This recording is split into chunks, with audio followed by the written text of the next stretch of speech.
And I remember, like, I was having my like first panic attack. I was probably about 7 years old, and my grandpa was like, "Hey, it looks like a good day to draw." And he put some butcher paper down on the coffee table, Wow. and just sat there and taught me to draw. And there's science behind it now that I know, but he didn't know. He just knew me.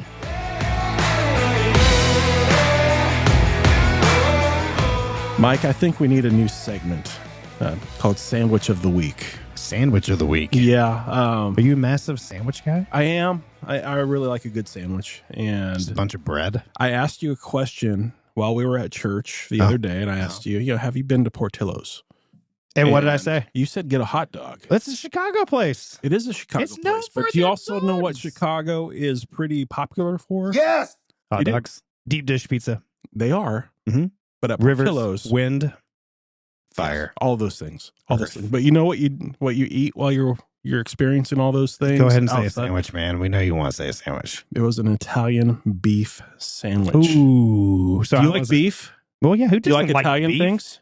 Everyone loves, who doesn't love beef? Nobody that I know. Italian. Yeah, a little Italian beef. I shouldn't have said But that. guess what? Sorry.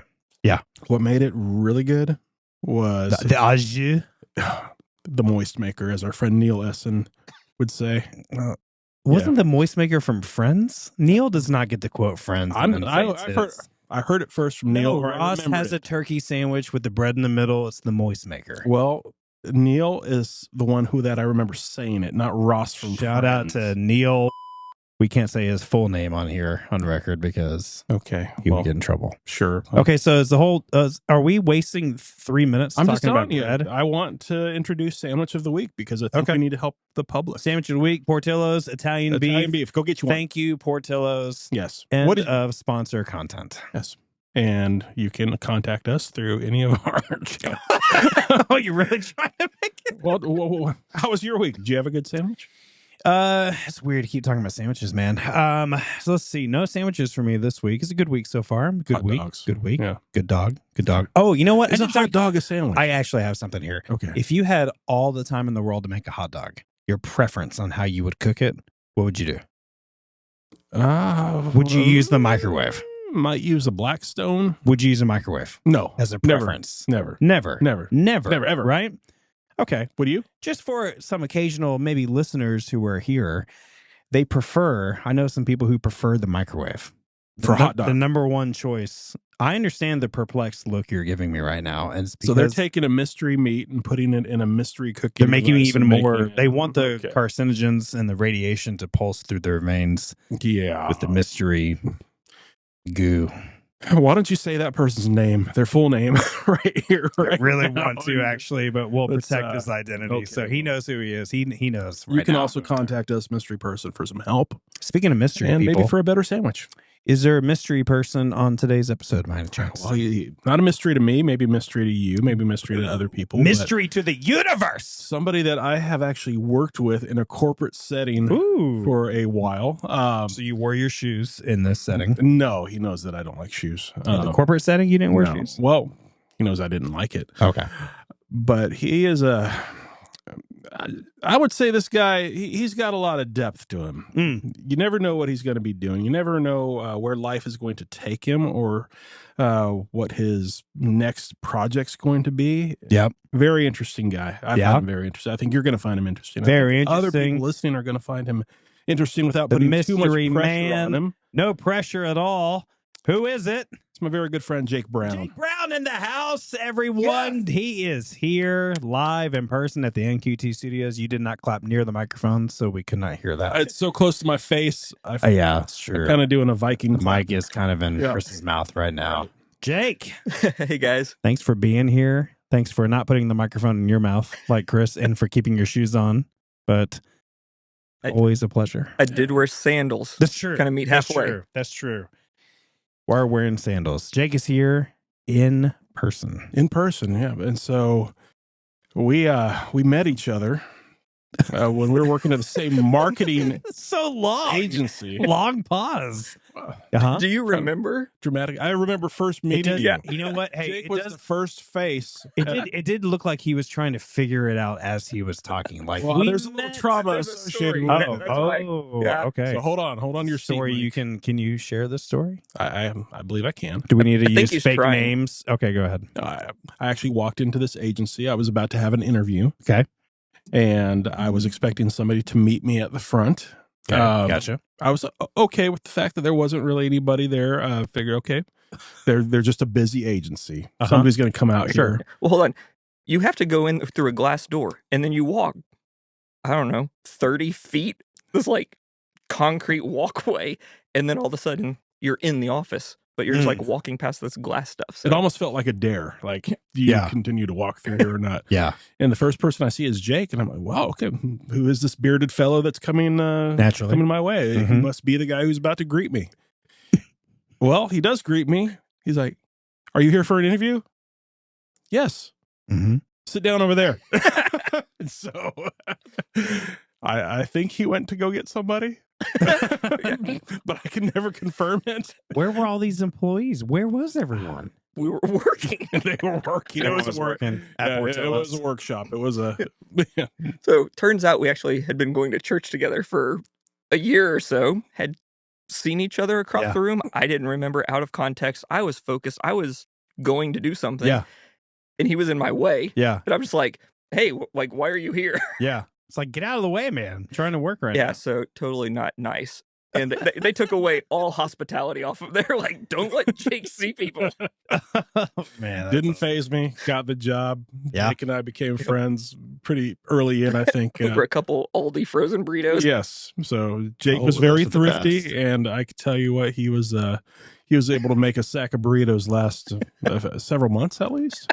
That's really a resume builder right there. That's what you want on your resume. But he made the office a lot of fun too. Yeah. I think you'll see why during our time here. But let's go. Yeah. Let's warm him up. Did you tell him about our appetizer? And I think Jake may have listened to an episode or two. He won't be too frightened by the appetizer round. So. Depends on the questions. Yeah. Let's go. Okay. Hit him with it. Can't overthink it. Hit it. Do you have ready to go? I had coffee. Let's do you have a dinner meeting? What's going on? Oh, no. I can't have this lunch dinner conversation again. Coffee. Everything's coming back to I'm ready to go. I'm ready to go. All right. Do you have a nitro?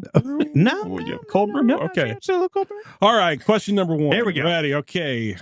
Mr. Jake, what's the greatest creative project you've ever worked on? Oh, my word.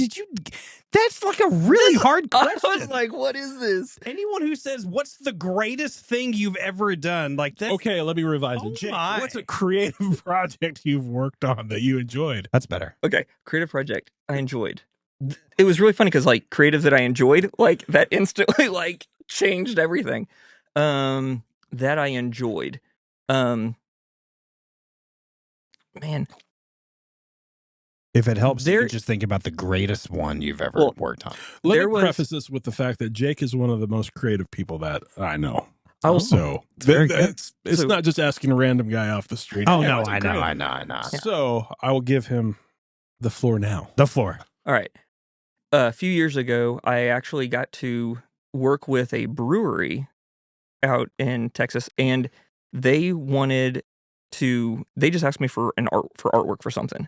But through the conversations with them, I ended up getting to name beers, come up with their slogans, write their copy and all this kind of stuff because it was Alice in Wonderland themed. So I got to come up with all kinds of crazy stuff. And there was one that the can won a bunch of awards. The beer it was a red IPA. Yeah. And it ended up being, I got to name it. It's Off With Your Red. Nice. And it was an axe handle with like the executioner's hand holding on top of the X. It said Off With Your Red on there. The tagline was To the Bitter End.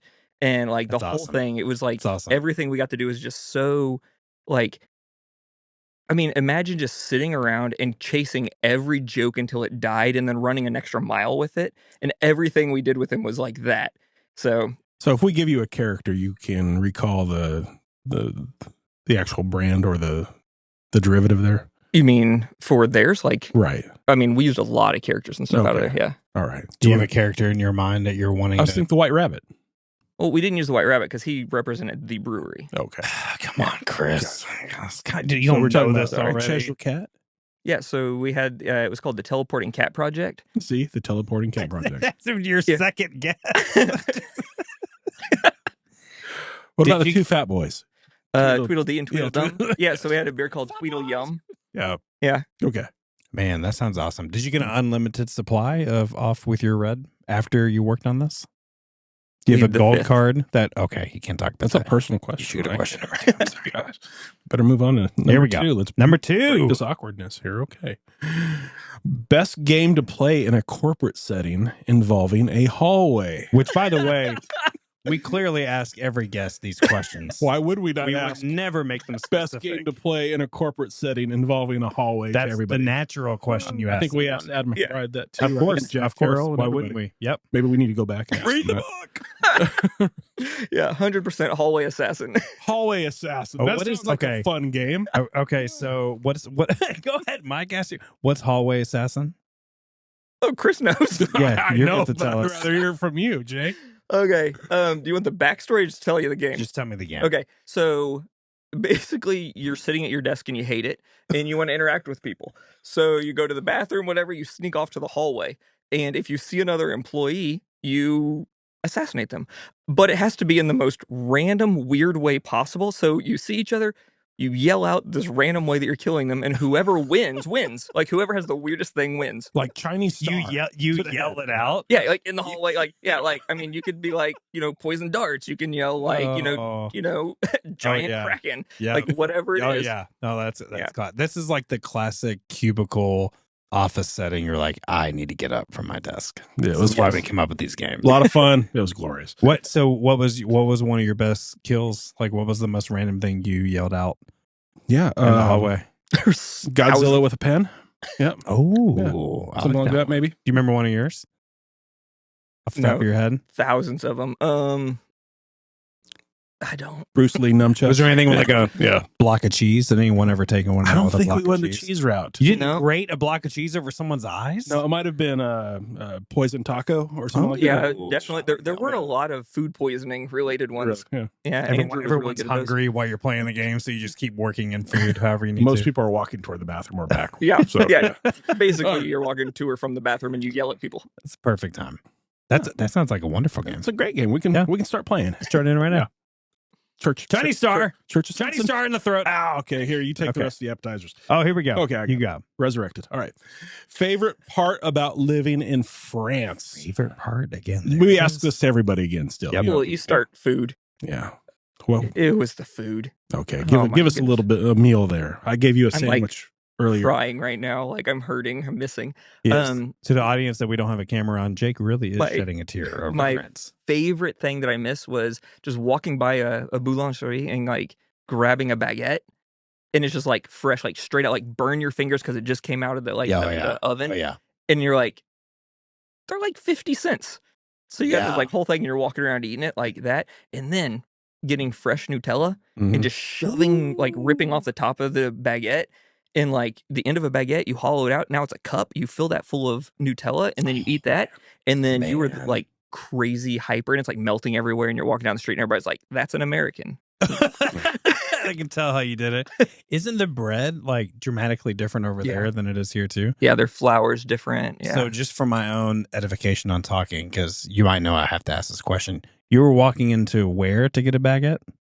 What did you call it? A boulangerie. Oh, boulangerie. Yeah. Oh, what does that translate to? Baker. Yeah, bakery. Yeah, bakery. No, you're French. French bakery, Mike. Oui. Yeah. Oui. All right, boulangerie. I'm so hungry now. Me too. Let's pause this show. Let's go get some bread. Let's get some Nutella. Not from here. Let's go to France. Right. Next one. No hot dogs. Most memorable sports accomplishment. Most memorable sports accomplishment. Man. I'm sorry for these questions. Listen to these questions. It could be in France. Greatest creative project. Well, favorite part. Most memorable sport. What do you want me to ask, Mike? Tell us just the greatest things of your life. Well, I know where I think he's going with this. So I played American football in France, like semi-pro. Yeah. It covered costs for our team being there. Mike is right now looking at me going, this dude's like 5'8", you could have been a kicker. maybe 160. You could have been a kicker. Yeah, There's no telling what position you were. Not where they were you the center? playing soccer. Were you the center? Okay. So Yeah, I ended up playing slot receiver, free safety, gunner, and returner. Jake is lightning fast, by the way. So wait, gunner? Yeah. So like when you kick off, the guys on the side who streak down the field and try to make the tackle. We call those the gunners? Those are the gunners. How do I not know that? Did you play Yes. beyond? So didn't call them gunners. It doesn't matter. Continue. So Please didn't play football in high school. Well, one year I played kicker because I was on a soccer team. I was kicking a ball. And I was like, kicker. So then I go to France and I can't compete with them. Yep.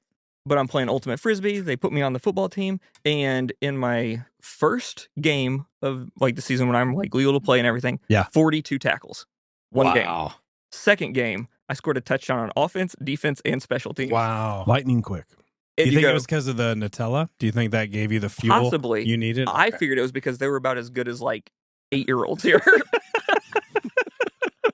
Well, it's like football. I really felt like a ringer. I was like 42 tackles of 8-year-olds everywhere. He's a tackling machine. It was crazy. That's awesome, man. I didn't know you played American football. Yeah. So you didn't play in high school? No. So I mean, I played with like my friends growing up. Yeah. And then you go to France and you're just like instantly better because you've watched enough of it. Yeah. You're just like, what was the name of your French football team? What was the mascot? It was the Marseille Blue Stars. Nice. Okay. The Blue Stars. The Blue Stars. You afraid of a blue star? I don't really know what a blue star. What is it? It's literally a blue star. I know. I was like, is it just a blue? This is just a blue star. You rooted for blue stars growing up, didn't you? Cowboys? No? Oh, nice little segue there. Yeah, just speaking of the Stars, aren't the Stars playing the Avalanche soon and we are crushing them? No, they're starting on Saturday night. Okay, cool. Yeah. Prepare to die. All right. Thank you. Amigo Montoya. Killed my father. Prepare to die. Do you want? No, please finish. Please finish. Here we go. Last appetizer question. Okay. What do you expect to be able to do a year from now with AI? Wow. What do I expect? It's random. Great questions today. I'm serious. Easy questions. Like this is not an easy question. These are not easy ones. We had a lot of talk about AI on our last episode, so it's spilling over there. Mike, because he was likes platforms like Gronk and ChatGPT and Perspicity. That was you. Yeah. That wasn't me. Yeah. What do you expect to be able to do? Yeah, just a normal, everyday, really softball question for you. What's going to be like a year? What's your favorite color? Also, what do you expect to be able to do a year? With AI. So blue stars. Part of what I'm hoping, blue stars, baguette. What I'm actually, dude. By the way, we figured out how to get hot dogs out of Germany when we were in France, and we would stack them side by side on a baguette. Wait. It would be like an amazing hot dog. Figured out made it way how better. to get hot dog. Like you smuggled when we were in hot France. dogs? When we were in France, they weren't like commonly available, so we could get them from a German store that would like import hot dogs. Oh, okay. And then you take a fresh baguette. Yeah. You put 2 hot dogs side by I side. did baguettes all the time. Freaking amazing. That was just all you did in French was just baguettes everywhere. Yeah. Yeah. They're awesome. I mean, hey, here's the deal. Everyone tells me over there, go eat pasta, go eat all this bread. Nothing like over here at all. Yeah. Right. Completely different experience. No stomachache. Have you ever been that side of the world? I have been to that side of the world. Where? I've traveled around from France to Switzerland to Italy. Being really serious right now. To Morocco to Spain. Wow. Okay. Humble brag. Also, did you eat a lot of baguettes? I had a lot of baguettes. Was it different? Ate my weight in baguettes. Phenomenally different than over here? Phenomenally. Yeah. You eat French bread here and you're like, liars. Yeah. Yeah. I feel like that can't be the same. Not even close. Imitation. We should go for the AI question. Yeah. Did I dodge the AI question, or are we going back? I don't know. Did he? Yeah. I didn't answer it. You expect to get a baguette with AI. No, so honestly, that makes sense. The thing I hope, honestly, is executive function. Like some of the deciding to make decisions, I want to be able to delegate some of that I struggle with, and use ChatGPT or use some kind of AI to basically kind of have that virtual assistant point, because right now it exhausts my wife where I have to like talk out loud to actually get myself to understand what I'm thinking. And I'm like, maybe if she doesn't have to like take my, I don't know, output pollution all the time. Yeah. If I could have a tool to do that, that'd be awesome. Amazing. And it would make me just better. Yeah. That helps us with a little bit of a segue here, because we can get into our meat course of our interview. Because we're talking about verbal processing? Oh, no, we're talking about, you mentioned your condition. You mentioned what it is that you deal with. Wow. So why don't we just let it out at the baguette here? Feeling strong, my friend. Feeling good after talking about your condition. Is this like, Well, hey, Jake, hi, Mike, I'm in Jake. case you didn't know, yeah, Jake knows quite a bit about ADHD. Do you know? Mike, listen, pay attention. I'm literally looking at you. Mike, pay attention. Wow. All right. I'm all over the place. Jake knows a bit about ADHD, and he's going to help us understand a little bit more today, too. If someone has ADHD, do you tell them they have a condition? I tell Jake that. Well, Chris, he killed me with a kraken in the hallway. That's fair. We definitely were cutting up long before I knew Okay. that. Okay. So with Jake, you would say he has a condition, but maybe if someone else is, it would not be nice. Yeah. We kind of want to dive into it a little bit today. Let's do it. Okay. What does ADHD stand for? Attention deficit hyperactivity disorder. Hyperactivity. It was the H that was throwing me off. Okay. What did you think it was? Okay. So this is, you know what? This is a good conversation. So I have anxiety. And everyone, you know what? When anyone says anything, you have to drill down on what they even mean anyway, right? But I hear people talk about ADHD and then they say ADD as well. So I always thought attention deficit disorder, but I never knew what the H was. I also don't know if they're the same. So ADD is like generation outdated. That's what they used to call it. Okay. And now they call it ADHD. Gotcha. Same thing. Okay. Just different outdated names for what it is. So really, like condition. Yeah. No one says really ADD anymore. It's really ADHD. Yeah. Okay. Gotcha. Yeah. People say ADD and you're kind of like, cool. I don't know. It's just, I was trying to come up with an example, but it's like when somebody just says something and you're kind of like, how old are you? Yeah. It's Chris does that all the time. Every time he's talking, it's like, dude, what generation are we talking about here? Brett was a nickel. I know exactly what you're saying very well. The baguette was a nickel, Mike. Let's keep it with it. Thank you for the slow voice there, Christian. But I do appreciate you bringing up your anxiety. Yeah. Your condition. My condition. I knew you were going to say, oh, man. I knew that was coming. Because you did mention what during would help? the episode. Go ahead, Jake. You know what would help? Yeah. Nutella. Yeah. With a baguette. But on the other side of the world. Put some hot dogs on it, yeah. Microwave. Ooh, yeah. Gross. Yeah. This segment sponsored to you by grossness. We are all over the place. Oh, this ADHD episode. We're all over the place. Yeah. Right? Okay. But during the time that you did talk about anxiety, you mentioned that you used to think, well, if you're anxious about something, just stop worrying about it. Yep. And I imagine there's a little bit of crossover here too with when people think about ADHD, sometimes people might think, well, just pay attention. What's so hard about it? That's really, I think we have an opportunity here to maybe speak a little bit more about that and why that's not the case. For sure. Yeah. When somebody's struggling with ADHD, like telling us to pay attention is actually the worst thing you can do. There's something, it's RSD. It is rejection sensitivity dysphoria. And what it means is when somebody rejects us, most people with ADHD have some degree of that RSD. And it's like when we are constantly looking for approval and we have a dopamine deficiency. So we are constantly... It's kind of like we have a deficiency and an addiction both. Mm-hmm. So we're constantly looking for that. We're looking for that positive feedback, that affirmation, approval. Our brain is seeking that, like chemically, which other things go in that. But anyway, so our brain's like seeking that.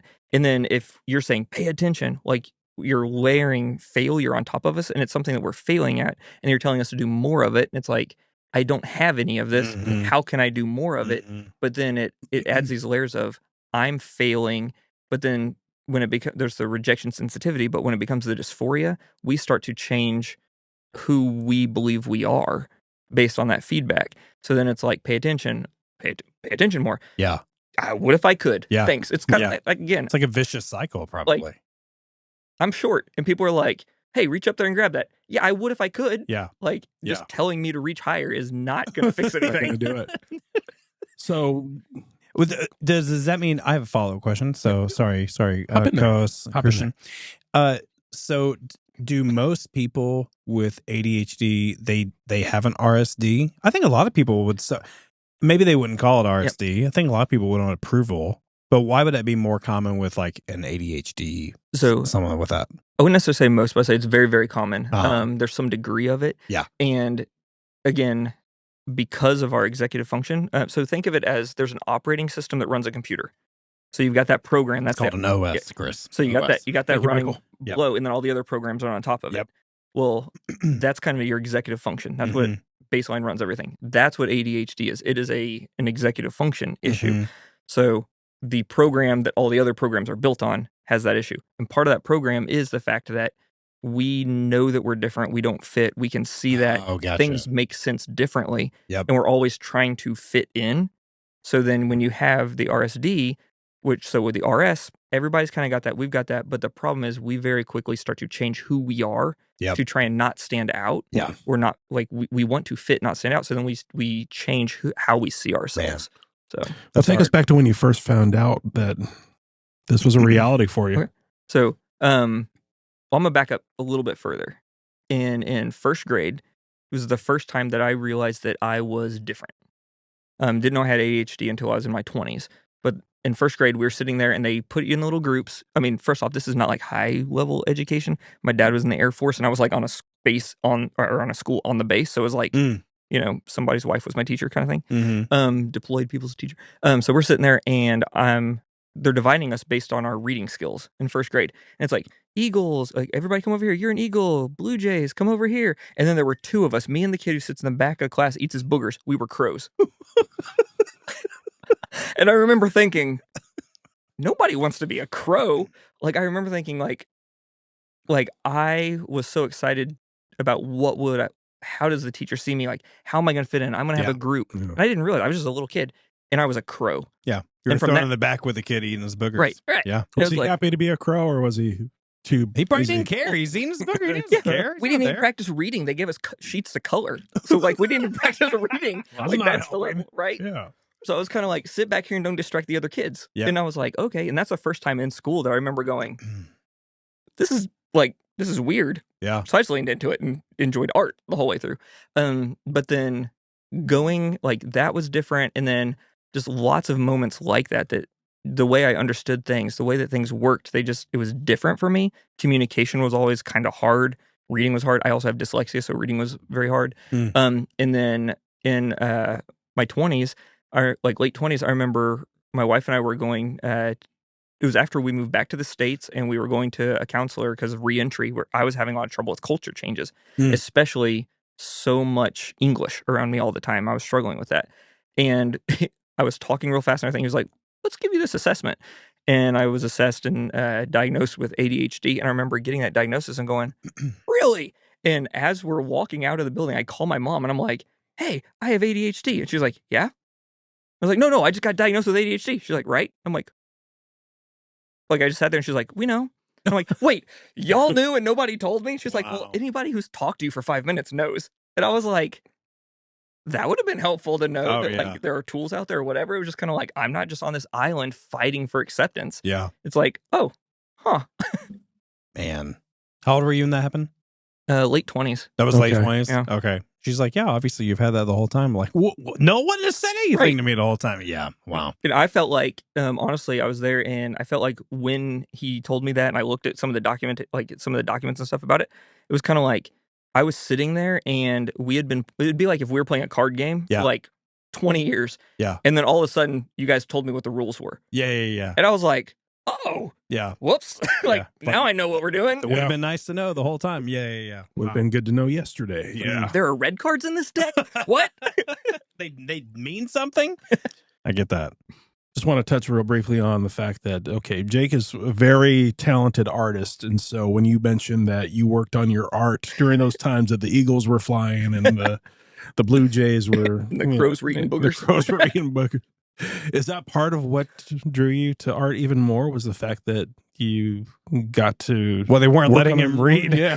So it actually came right. You can read. Yeah, I can read. So... Yeah, I mean, it was something that made sense, and my mind calmed down. So all the crazy, all the inputs, all that stuff. And honestly, I didn't realize that art did that for me at first. My grandpa actually taught me when I was little to just sit down and doodle. like to draw things. And I remember like I was having my like first panic attack. I was probably about 7 years old, and my grandpa was like, "Hey, it looks like a good day to draw." And he said, "I reckon it's a good day to draw." And he put some butcher paper down on the coffee table and just sat there and taught me to draw. And for years, anytime I would get worked up or anything like that, or even in college, I would reach out to him and he'd be like, "Hey, I reckon it's a good day to draw." And it just became this like reminder that it's like, okay, I'm going to draw.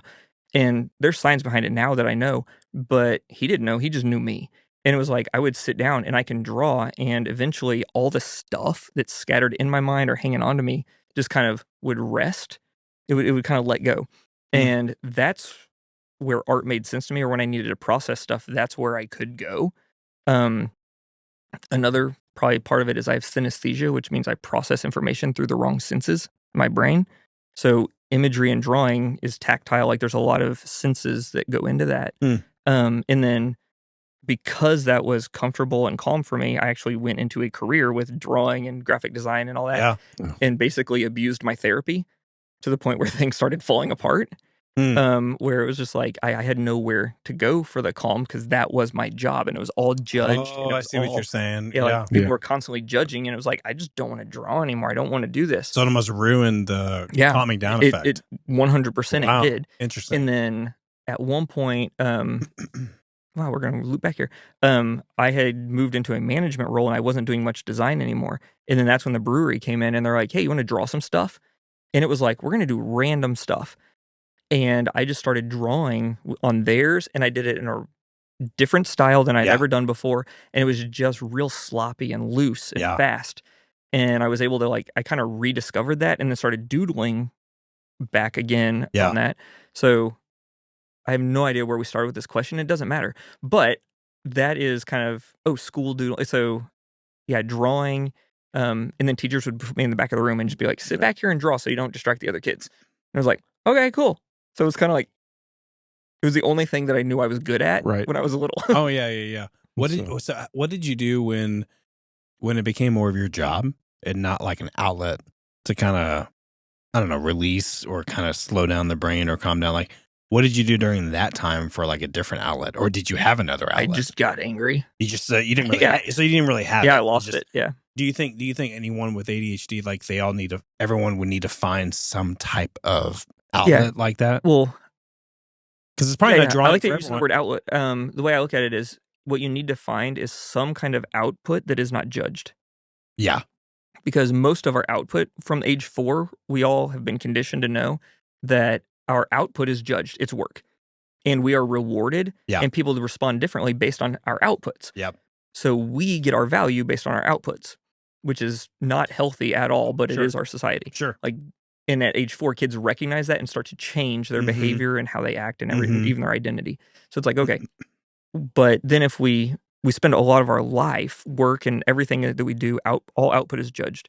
Well, then when we go to relax, we immediately go to unjudged input. So we're, in 2020, everybody reached the bottom of Netflix. Yeah. They were like, there's nothing left. Yeah. We've literally binged it all. It's over. But that's what we do. But that actually overstimulates your brain as well.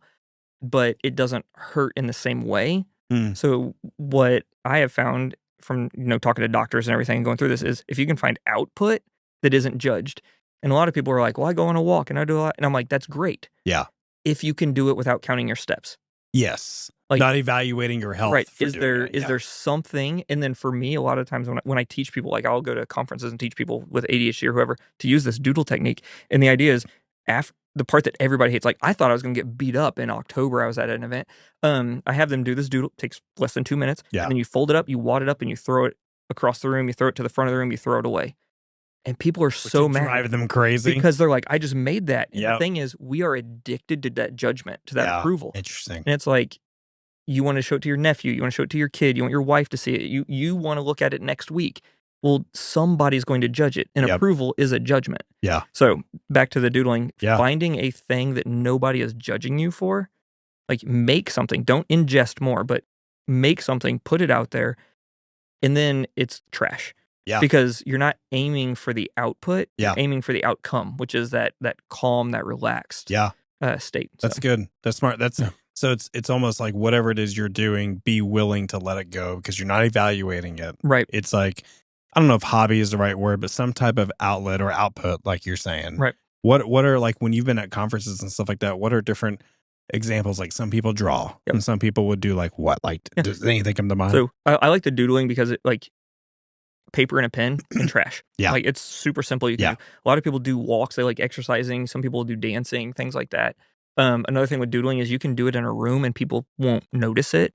If you stand, like, if you start dancing at a restaurant, Chris, sit down. Yeah, we see you dancing. Okay, thanks for starting that. Yeah. So, like, sorry, you do that.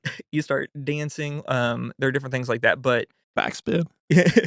Anything that you do that is like output, burning, energy or moving or making something. Yeah. Another thing is music. Yeah. Like, a lot of people will say music, and I'll say, do you pay attention to what you're playing? For instance, a guitar. It's really easy to hit a wrong note. There is something called a strum stick, and it is I think it's 3-string.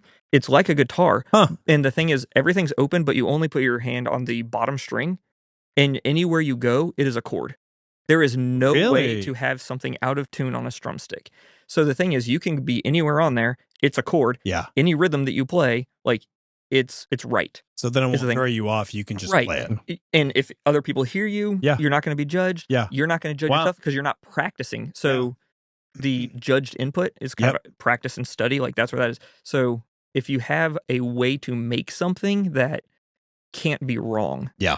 That's 100%. It's not going to be judged. And the only reason it's wrong is because it's judged against something. Yes. And if you are trained in, most people find it doing something that they're not trained in is the best way to find this space, this kind of because they're not evaluating, they're just letting it go. They have not had it beaten into them to judge what they're doing. And so you mentioned you help people at conferences, but you've also been using LinkedIn as a platform as well.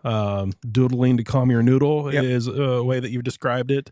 Yeah. What happens when, great. That's great, by the way, that you're showing other people how to do it. I imagine the hard part is when they chat you and say, hey, Jake, what'd you think of my doodle? Or they put it out there for people to see. It kind of defeats the purpose. So how do you guide them there? I just don't answer them. Yeah.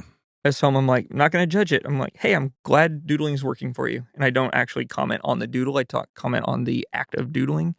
And when people comment on my doodles, I try to do the same thing.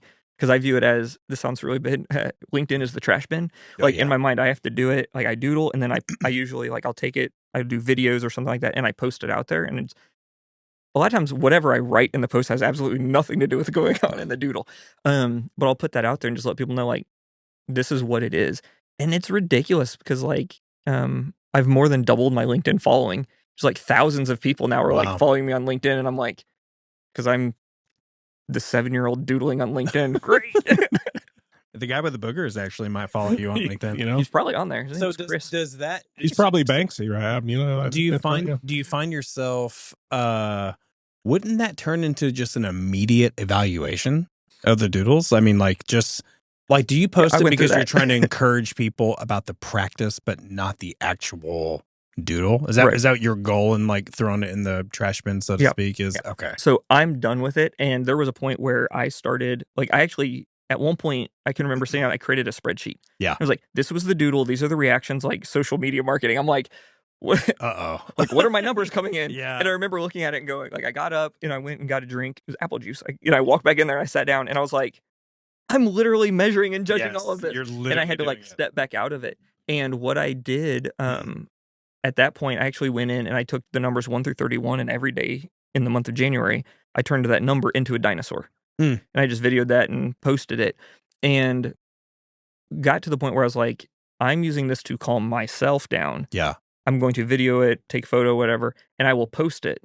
But I had to separate it from, like, helping people, engaging, whatever. But I was no longer viewing, I did not view the artwork as being judged. Yep.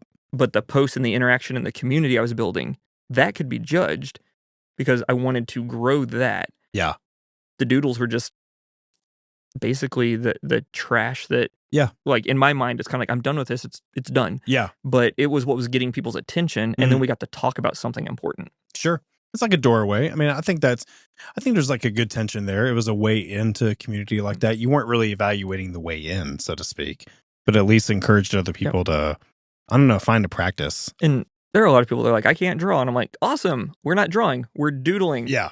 Like, if you're judging the doodle, like, seriously? Like, would you walk up to a 4-year-old and go, I don't know, that circle's not even. Like, no. Did you want to tell Jake a confession how you did that with the child a couple weeks ago? Judged his drawing. I told a child. It's my child's drawing, but whatever. Wait, was it a drawing or a doodle? I'm just kidding. What universe was this in? And, why would I do that? You hate children. Okay, moving on to the next question. I hate lunch. Stop dancing. Stop dancing. I love dancing. I love that dancing. Gotta dance. What happened? Well, first of all, I think you're filling a very wonderful role for people who are just oversaturated with measurement at this point. They want to know how they're doing. They want to know what kind of likes they're getting. They're just looking at, even in digital marketing, which your world covers quite a bit. It's about measurement, return on investment, everything that we can measure. We're going to try to, right? And so you're teaching people how to take a step back and say, this is for your mental health. This is for you to actually calm yourself down in the middle of all this chaos. So, when people think about ADHD, they probably think, well, that's just being distracted. So what are some of the things that you run up against where people say, oh, well, it's this or that, and you have to say, no, really, it's this. Yeah. So I'm back to my grandpa. One time, a couple years before he died, by the way, I loved my grandpa. He was one of the wisest people I ever met. And I can remember I was having a frustration with something, and we were on the phone, and he said, can you love them through their ignorance? And I try to go back to that sometimes. So when people ask about ADHD, it hurts. Mm-hmm. They don't know. They can't know. But when somebody asks a question, like one of the questions that grates on me is people go, well, doesn't everybody have a little bit of that? And I'm like, doesn't everybody have a little bit of not normal? Like, that's not a thing. Like, that doesn't make sense. And it hurts me and it grates on me. And it's like, you haven't even cared to know what we're talking about, Mm-hmm. But they don't know. So it's like, okay, I can either love them through their ignorance, which ignorance isn't a bad thing. Mm-hmm. Staying ignorant is a bad thing. Mm-hmm. I can either love them through that, or I can just get angry because it hurts, but maybe it won't hurt the next person if they know. That's kind of the thought. Did I answer that question? Because I started chasing something. Don't take my reply or my acceptance of that answer as something that you have to have. That's what I'm learning in this. I don't know about that. We're completely judging this interview, and with literally Mike has to have measurement. I feel like I might be the most focused person on the. No, I will. I think that makes sense. That's a good word, because I think like incompetence or ignorance, same thing. That doesn't necessarily mean that's bad. That just can be where someone's at because they're just ignorant on a topic. Right. Like, doesn't mean they're stupid. It's like they don't know yet. They just don't know. They're not quite there. I do think they hear ignorant and go, nice plug. Nice plug. I do think I wonder if, Chris, you tell me, I wonder if when someone hears ignorance or incompetence, if they think that's like, okay, so I guess I'm stupid, because that's not what that word means. Yeah, I wouldn't say that publicly. I would if somebody said something, I'd be like, you're being ignorant. Let me just love you through your ignorance. Let me love your ignorance right now. Like, no, you don't do that. But we do respond to ignorance as if it's a bad thing. Yeah. Like, I'm not enough. Yeah. Well, you're not enough yet. Yeah. Like, just like, okay, fine. Like, you can't be what you want to be yet. You're ignorant. If you'll own that and change, then it's not bad. Yeah. And that became huge for me, specifically with ADHD, but talking to other people, and then talking to other people with ADHD. Yeah. Because Chris and I have talked about this before. Like, I'm just going to go on a tangent. You guys good with that? Yeah, awesome. Go. Yeah. I wasn't asking. We're not judging. The idea of like, I read the statistic where when you go, like, if you're neurodivergent, so ADHD, autism, whatever, if you're going into work, the first 20% of your capacity for like anxiety, stress, cortisol, like all rises. 20% of your first 20% is not getting caught, not getting fired at work. So then you only have like 80% available to do what everybody else has 100% to do. Yep. And you're limping because your executive function's not there all the time. Yeah. We go through tides, highs and lows. Man. So it's kind of like what we try to do is get everything done while we're on the highs. Mm-hmm. And then we crash down and then we feel guilty and judge and try to hide our lows, which causes problems. But helping people, like talking to people that have ADHD or that specifically are late diagnosis, Mm. because it's kind of like, okay, everything has been wrong. It all kind of makes sense now. Now, where's the playbook? Where's the Yeah. manual? Yeah. And helping people realize, like, like I was 28 and completely ignorant. And it's like, okay, great. Now I know, I know what's different about me. Yeah. But what do I do with that? Sure. And all of the rules I had been told, like, focus more, put your head down, all this kind of stuff. Don't listen to music while you work. Like, all the stuff that people are like, this is how you focus. And I'm like, those rules don't apply here. Yeah. It's like, playing Uno, somebody else's house rules. And you're kind of like, I don't like those rules. They don't work for me. Yeah. Yeah. 100%. So that's kind of, again, no idea where we started on this thing. But just figuring out, like, ignorance, going back and saying, like, what does it mean for me? What does it mean for other people? And you just go, not yet. Like, we don't know yet. Then you can choose, do you want to know? Do you not want to know? Yeah. Because there's some things that I'm like, I'm fine being ignorant Yeah, about that because 100%. I haven't needed that information. Yeah. Yeah. Yeah. Do you have the same thing when you go home? Like, that 20%, I'm not going to get fired or things like that. Does that not apply in other areas? Is that more segregated with, like, here's work, this is where it happens at work, home is different? It's more apparent at work when people, like, first get married, it shows up. But a lot of times, the ADHD divorce rates are really, really high because there becomes a point where you feel safe or you feel like you're okay. Excuse me. You feel safe or you feel like you're okay. Mm-hmm. And then you get vulnerable or you just can't hold, like, it's held together by, like, anxiety and, like, baling wire. Sure. And at some point something cracks. Yep. And it is insane. It just, the amount, like, the way that it floods over other people, it's not safe for them because, like, if I look back at my marriage, sorry, Suzanne, if you're listening to this, like, when we started out, like, I did a good job of containing. I didn't even know that I had ADHD. Sure. But there were definite parts and stuff where I had to compartmentalize and try to hold something. Like, it's like this co-pilot that nobody knew about. Yeah. And then afterwards I found out and I'm like, oh, it's the co-pilot, but it never gets to be the pilot. Yeah. Okay, now I know that. But for the first, whatever years of our marriage, like, there were times, like, I can remember one time we were playing Ultimate Frisbee because I did that a lot, and a guy ran into my wife. Oh, man.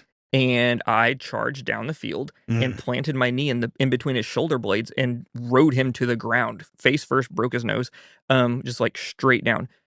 And she was like, what just happened? And she's afraid of me. And I'm like, but I just did the guy thing. Yeah. I mean, I defended your honor. I mean, the guy, like, slammed into her, intentionally trying to take her out of the game. Mm. And I took him out of the game. Like, no Jesus in this moment. Like, yeah, sure. 100% no Jesus. Sure. Here. And this was, like, that was the first moment that she saw me uncontrolled. Mm. And it was like, yeah, that was all full reaction. Everything was there. I just couldn't keep it contained. Yeah. So.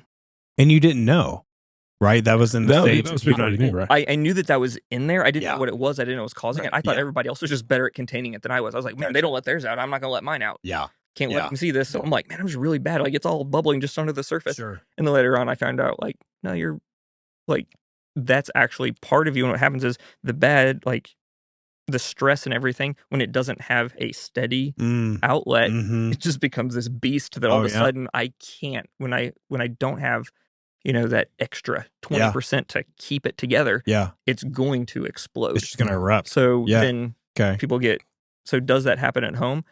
It can be more stressful and everything, but eventually it's going to explode. And it almost always explodes at home because she signed the paper and she has to love me. Like, you guys know what I'm talking about. Oh, yeah. Well, I actually wonder if it was a little bit more freeing at home because if it's a loving environment, like not necessarily just your home, like anyone's home, where they believe they're not being judged or reviewed like you are, like in the workplace, for example, then there could be more freedom found there.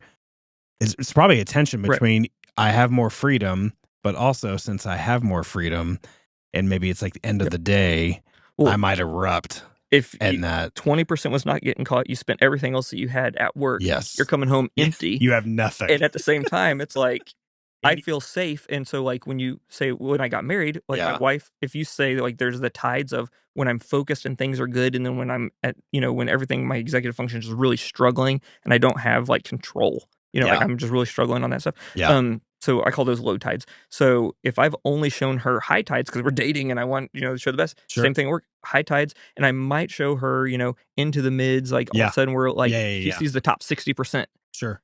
Then when that bottom 40% shows up, it's scary and it's not fair. And you might even say like, I lied to her.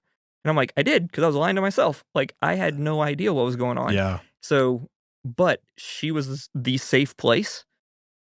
And she caught the brunt force of it. Yeah. Not fair. Sure. But we've had lots and lots of conversations, lots and lots of therapy. Like we have gone through this and everything. And she has been amazing at helping me and giving me the space and the grace to figure that out. Yeah. And one of the big things is like, if I'm like, I need a nap, or I'm like, I can't.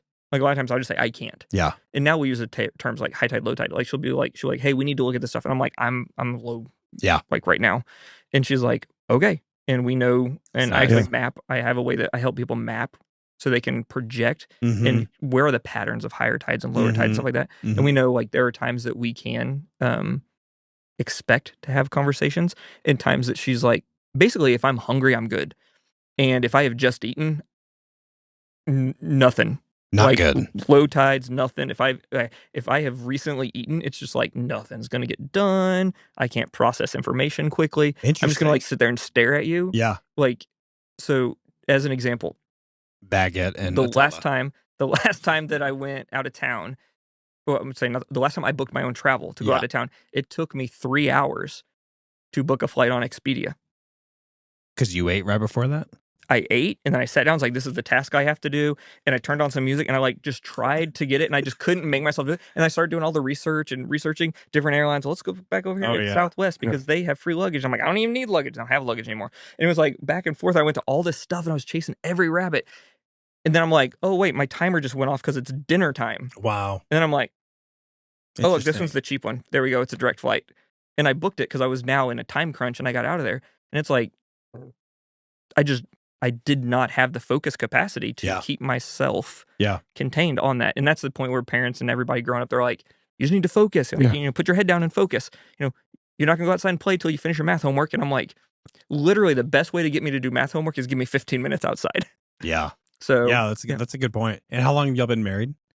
So we got married in 2006. Yeah. So we're coming up on 19. Man, that's exciting. Congrats. Thanks. Sounds really supportive to be able to, like in any situation I've been in, which is not ADHD, but moments where, because I didn't learn about anxiety till I think younger 30s. It was later. Yeah.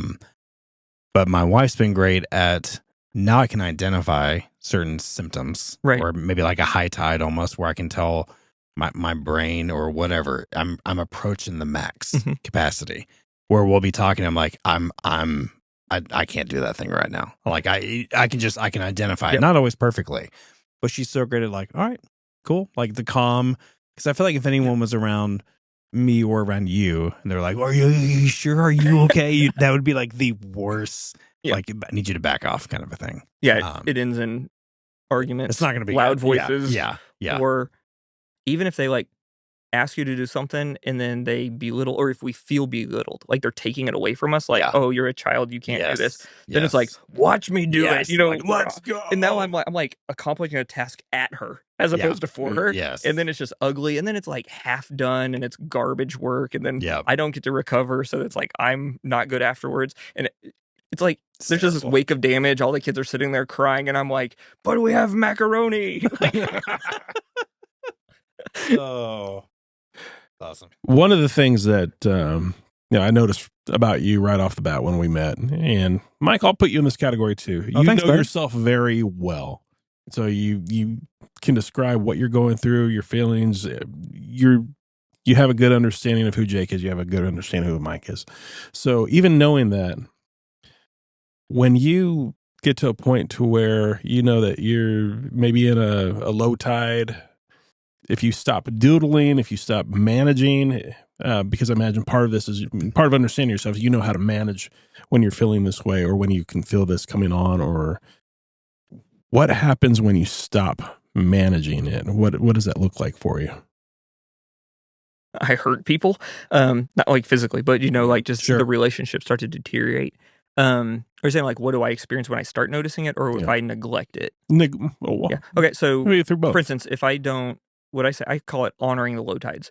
If I don't relax, if I don't let those low tides happen and kind of rest, recover. Imagine this: leg day. You go, you work out, you do leg day, right? And then you stand up and you're like jello leg, right? And then the next day and it hurts. You have to take some time off. If you go back and try to do leg day 3 days in a row, like you're actually causing damage. Yeah. And your productivity actually goes down. Yep. It's the same thing. If you don't honor the low tides, then you'll lose the high tides. And I also know that I really like people praising the high tides. Yeah. So it's like, if I want to get work done, but if I honor them, I can actually get, like, I actually mapped this for a while. I can get about 10 hours of work done in 4 hours if I can sync it up with high tides. I can get about 10 minutes of work done in 10 hours if I try to sync it up with low tides. It's just not going to happen. But if I honor the low tides, if I doodle, if I split tasks, if I go for a walk, like spring right now is really, really difficult for a lot of people with ADHD because flowers are blooming. They're bright colors. Trees are green. Like the colors are bombarding us. Birds are actually chirping at a higher pitch and more often now than they were before. The sun's warm. Like you think of all the senses, like it's kind of overload. Like we are definitely being bombarded with more stimuli. And then it's like, okay, all of that's happening. And then biologically, our bodies are depleted on vitamin D. So we want to be in the sun. So our body's yearning to be outside. All these things are distracting us. And it's like, but I have a task list and I have to write 2 more LinkedIn posts and whatever else you're doing. Like it is hard.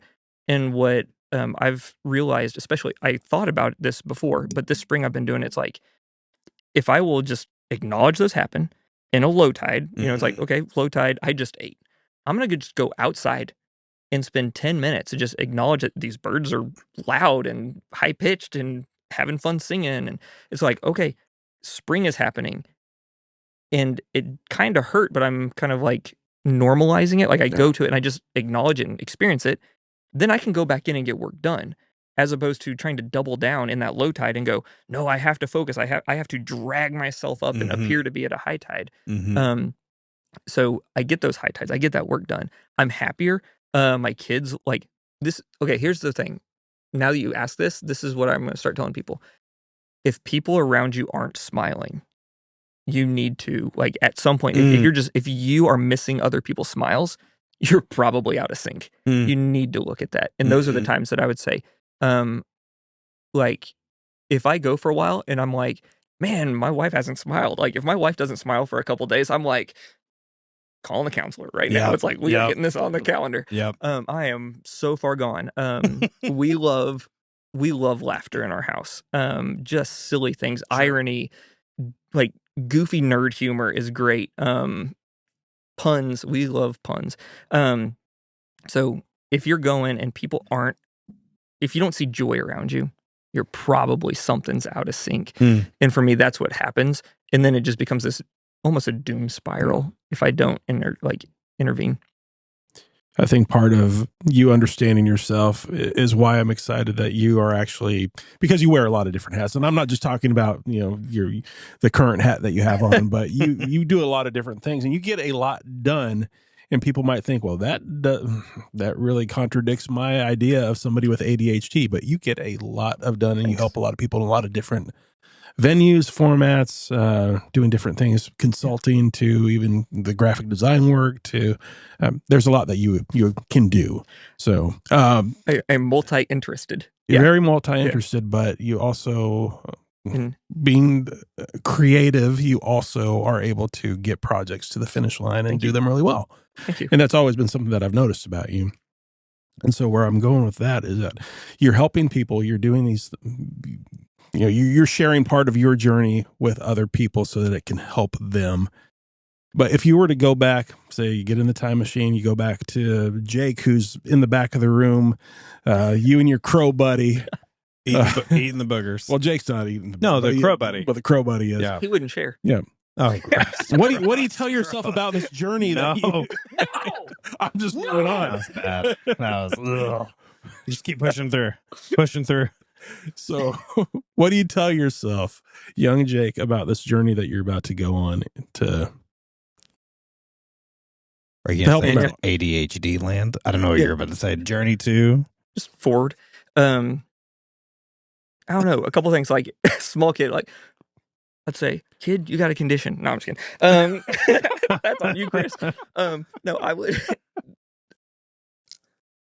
To be honest, there were a couple big moments. Like, one of them, I graduated from high school, and my dad looked at me and said, "I'm proud of you." Mm-hmm. I'm sorry, I graduated from college. And I actually wept the entire plane ride home because he told me that as dropping me off at the airport. And that was the first time I could remember that. I didn't even realize I'd been striving for that to that point. And backing up and saying, like, if I was a little kid, just knowing that I did not have to work for people's approval, that there was an approval available that wasn't dependent on me sitting still and not rocking my desk back and forth, or I was writing on the piece of paper and then for whatever reason I went off the piece of paper and kept drawing on the desk. Happened a lot. Just like, it's okay. Like, just somebody say, you're different and it's okay. Yeah. And then having tools to come out of that would have been amazing. But just that you're different and it's okay. And then like that when my dad said, I'm proud of you, but I don't ever remember my grandpa saying it, but I knew that it was always there. Yeah. Like he was always with me, if that makes sense. Like he would get down on his knees. Like he would come to me. Yeah. To talk to me and to help with that stuff. So yeah, if I could go back and say something, it's like just the acknowledge. Yes, it's weird. Like you're wired differently. Yeah, sure. I actually like the phrase. I've been using the phrase designed. You're designed differently. And I was designed differently. Acknowledge that, and it's on purpose because a lot of people with ADHD, we find out like we think we're broken and we don't want anybody to know, and then we're told that we have a disorder. So something went wrong. Why are we cursed with this? Yep. But if you can turn it around and say, but you were designed with this, then it's like even people who don't have any belief system at all. I said that to a lady today on a Zoom call. And like we were just talking with a group of entrepreneurs that have, it's a coaching group where I help these entrepreneurs that have ADHD. And I just said, I used it to like explain this to her, actually talk about the water lilies, like Monet's paintings. But anyway, I said, we're designed this way. And you could just watch like the burden that she'd been carrying would just drop from her shoulders. So we get diagnosed, we're told that something's wrong, we're hiding it. And then this is what's broken with you. Well, that's not helpful at all either. It's like, oh great, now I'm broken. I hope nobody finds out. Yeah. But figuring out we're just designed, and actually, I mean, think about this, like, if you think about kids like with ADHD, it basically means you weren't what the teacher was expecting. Like, that's the biggest issue. And I mean, education, all that kind of stuff. I'm saying from a kid's perspective, I can remember thinking, that's not my fault. That's your job. And I didn't know that I had ADHD. I just knew that it's like I was in 4th grade and they're like, you don't know how to read. And I'm like, right. And they said, why didn't you tell anybody? And I'm like, how is that my job as the kid to tell you that nobody taught me to read? Yeah. So kind of, if I could go back, that's probably, I would go through that. Like, you're wired differently. You were designed differently. It's not going to fit. Yeah. That's fine. I loved what your grandpa had to say to you. It's a good day to draw. Yeah. I reckon. Yeah. I think that's a good day to draw. And that, I don't know, maybe another book. Everything I say, Chris is like, that's a book. That's a book. Read the book. I reckon It's a Day to Draw would be a good book. So how would you encourage people out there who, they hear you and they go, okay, that sounds good. How do I identify my high and low tides? Yep. If I'm going to try to find a sweet spot to like manage and get through the day, like what do I do? Yeah. So actually, there's an exercise I use, and they're actually dials. We can get you guys a PDF or whatever to share. Sure. But the idea is, what I recommend is, it's a week, Monday through Friday. I don't do weekends because weekends are just crazy. Yeah. But you take it and it's got the 24 hours around a dial, and you just start. Basically, you don't have to do it every hour on the hour, but you kind of get a gut feeling. You go, okay, so around 7 o'clock, I was pretty focused. And you shade it, like it was this focus. And what happens is, it is hard. It's almost impossible for us to feel the tides, like the highs and lows. We can't feel them. We just feel the gaps. But if you will map it, it's super easy to see the patterns. So that's kind of the. So you almost take an inventory. You got to like take an inventory of like your time and where you're at first. Is that what you're saying? Like you're evaluating where you fall on these dials, and you know how you operate. Or? So you just go around. So it's like there are 24 hours on each dial. So then you're like, at the 7 a.m., like, this is how focused I was. This is how able, like, my executive function, this was working. So you mark, like, it's like, are you 1, 2, 3, 4, 5? Like, how far up the scale are you? And you just shade in those as you go. Yeah. Or you can say, like, around lunchtime, you go, oh, well, I was working on this. I was pretty focused, and then I couldn't do anything at this time. And just, I have people fill that in. Like, go through a week. Like, if we meet weekly, like, I'll have them fill that in, and we just talk about it. Do you see any patterns? And I let them know, like, when I look at this page, I'm like, these are the patterns that I'm seeing. Yeah. Even if you can't. And then they look at it and they're like, oh, yeah, like, I look at mine and there are 4 spikes. And it's hilarious because it is literally right before I eat. It's like, until I eat breakfast, until I eat lunch, until I eat dinner. And then there's like this 10 o'clock amazing, like, most focused spike all day long. It's 10 o'clock. And depending on the day, it goes until I eat my nightly snack. Like, it's like, if I'm like, oh, I'm going to eat at 10:30, everything crashes real fast. Wow. And then I've also found that used to be the time, like, that's when I wrote my book. That's when I would do things that my kids, because I make breakfast every morning. Well, if I make breakfast and I have dinner, like, that means 2 of my main focus times are spent with the kids, preparing something for the kids. Like, I'm not actually working. Yeah. I'm investing in those relationships. I had to look at that as, these are major projects that are worth high tides. Oh, yeah. That just means that some of my work is going to land in different places. Well, then I would do the evening, that 10 o'clock one. I would aim for that to be on, like, oh man, I can just crush some work right now. And it's really, really great. Until my therapist was kind of like, don't you have another project you've been working on for, 15, 20 years? And I'm like, what? No. Like, I can't focus that long on anything. Yeah. He was like, your wife. Yeah. And I'm like, oh, snap. Yeah. I'm also married. Oh, yeah. She needs some attention too, Yeah. without the kids around. Yeah. We 10 homeschool. o'clock may not always work for We homeschool 4 kids. Yeah. I was like, well, so that is kind of, and she's a night owl. So that is our time. Yeah. So then that loops back around to we do that, but then me doing breakfast in the morning. Well, if I get up and do breakfast in the morning, then she doesn't have that burden. Yep. So it's kind of like, okay, if I spend time with her in the evening, Yep. then she needs to sleep in. Well, then I can designate my high tide to help with breakfast and getting the kids started. Yeah. Not saying I'm great at it. Sure. But I'm saying knowing that I mapped those out, and I do it every quarter, sometimes more, but every quarter I'll remap and just say, how am I doing? Is it pretty much right? Yeah. And the volume, like kind of the how high some of the tides go and stuff like that changes. And then when big stuff happens, like, life throws you a curveball, like, stuff just gets jacked up. Sure. But, yeah, that's what I would recommend. Yeah. And like I said, I can get you guys that. No, we'd love that. I'd love to that'd put be that great. in the show notes for people to literally access that. a PDF. I keep it on my phone and I just use a little highlighter. Yeah. I open it up and use a highlighter. Yeah, that's great. I love that. Awesome. Do you have any other he may not know what's coming next, but do you have any other I'm starting to hear some thunder. main lightning? Are you hearing some thunder for that was loud. I'm sorry. For senses audibly, that just destroyed all of us. Stuff.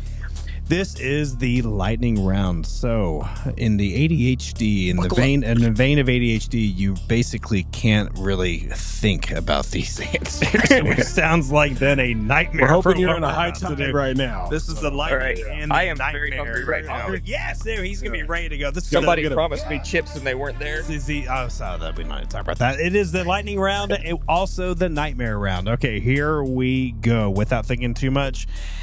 Lord of the Rings, Star Wars, or Harry Potter? Harry Potter. Okay, right there. Yes, my man. Fiction or nonfiction?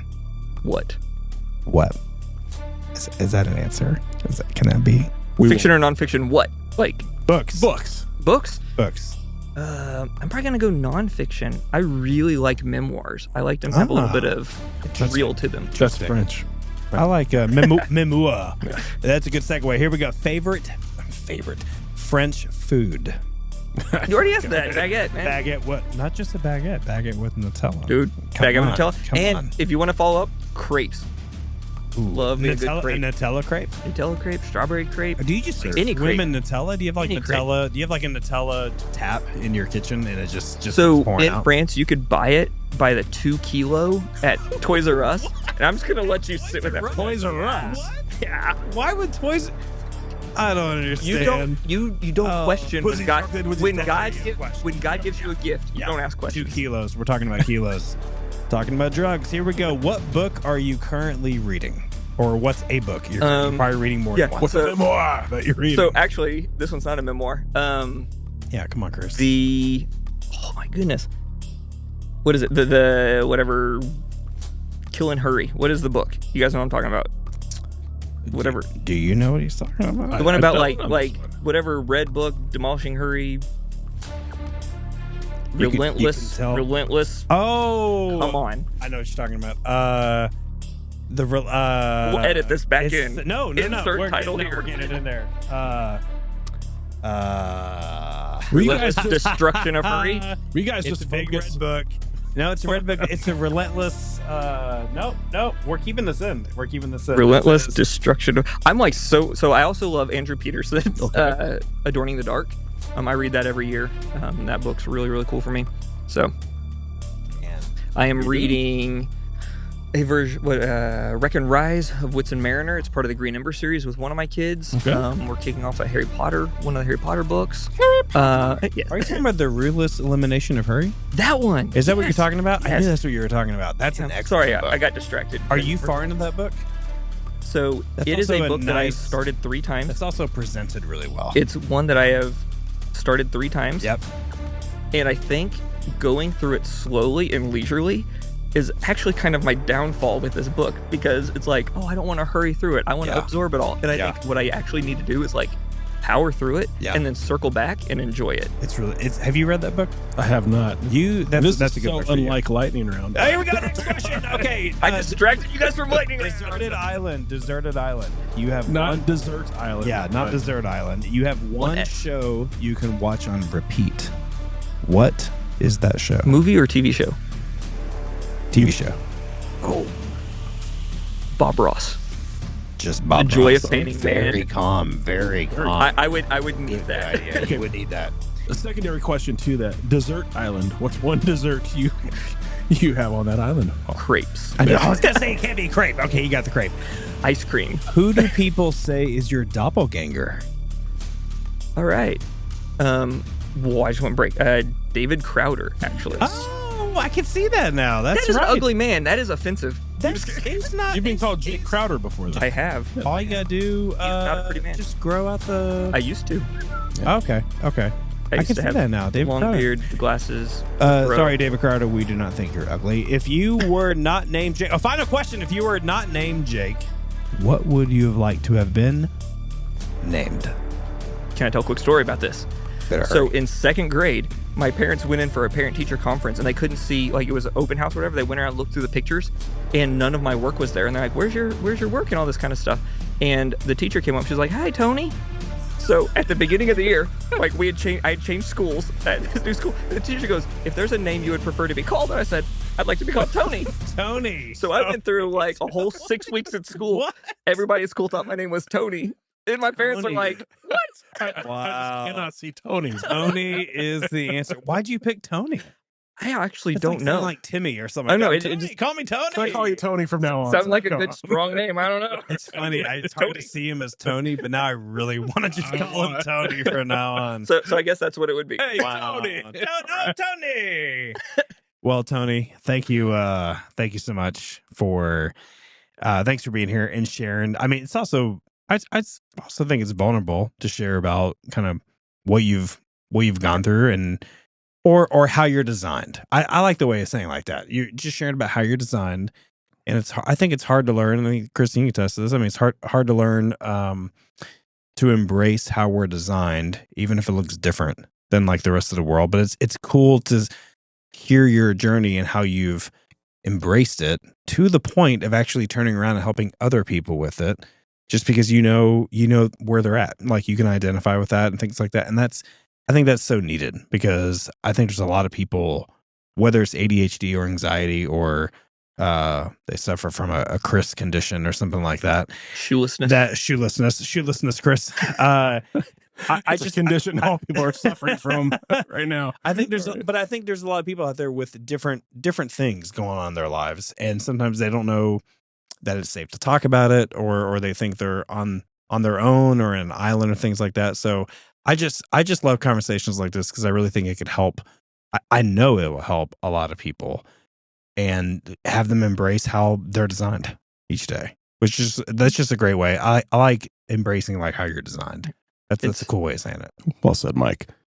It's a lot more fun to sit with people and be present and not hide. Yeah. And I got tired of hiding a bunch of it. And as I progress and stuff like that, and then as I would get on calls or I'd talk to people and they would stop hiding. Yeah. It was kind of like, hey, this is a lot better than whatever we were doing before. Yeah. So thank you. I mean, it has taken work. I try to make it more natural, more common for myself, because go first. Like nobody else is going to be the person who walks up and goes, hey, I got lost. Like, anyway. Yeah. That's great.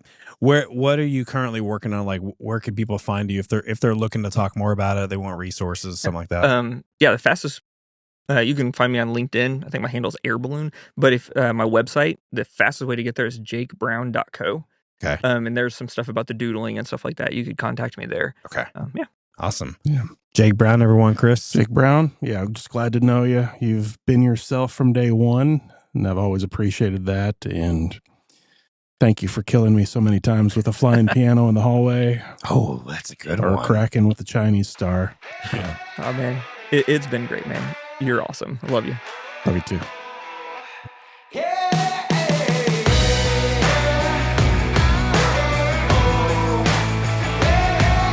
Thanks so much for joining us. Please consider rating and reviewing our podcast and hitting subscribe on whichever platform you prefer. Remember to keep moving forward because we're not quite there.